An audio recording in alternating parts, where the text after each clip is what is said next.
Hi everyone, it's Bethany. Today I'm going to be showing you how to make some simple mazes for your preschooler. So a lot of times we practice mazes on paper that are just printed. It's a little bit easier to help your child stay inside the lines if we give them a physical boundary. So for this maze here, what I did was I took some Play-Doh from your OT packet and I just stuck it onto the paper. And then I attached a popsicle stick to the Play-Doh.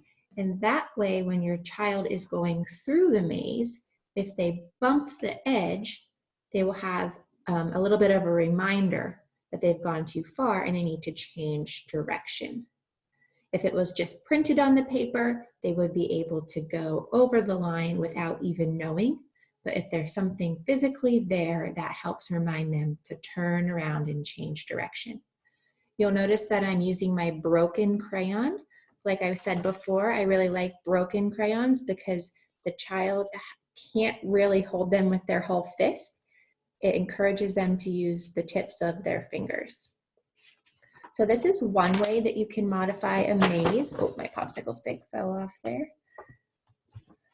You can add the popsicle sticks as a border.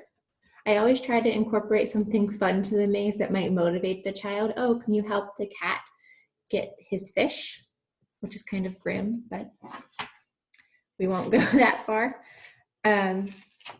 Another way that you can use the popsicle sticks is to tape them on. Here I used painter's tape, so just set a popsicle stick down, get some painter's tape, and then cover it up to keep the popsicle stick on the page. The same thing here is just you're providing something that if your child goes over the line, they can feel that they're bumping the line. It gives them a little bit more feedback as to where they should go. Mazes where the direction changes are a little bit harder than mazes that go just in a straight line. So the more times you have to turn on your maze, the harder that maze is going to be. A lot of times we use mazes for straight lines, lines up and down, the basic pre-writing strokes that your children will use later whenever they're starting to write their letters. The last example of how to modify a maze, I'm going to try to lift it up here, but it might fall apart, is just Play-Doh. So I rolled Play-Doh to make a little snake shape, and then I set it down on the paper. This will provide that border that we talked about to give your child an extra cue. If they bump the side, they need to change their direction and stay on the path.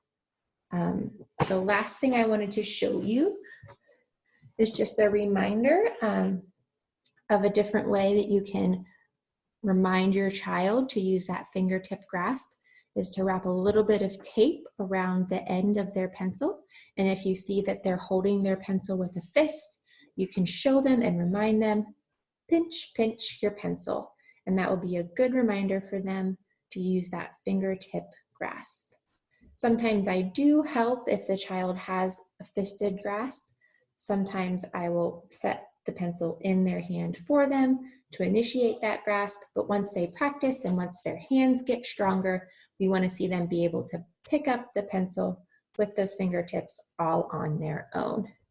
I hope you guys have fun making some mazes this week, and let me know, as always, if you have any questions or if you'd like any further help with your child's OT as we continue with distance learning for the rest of the year. Thank you, everybody.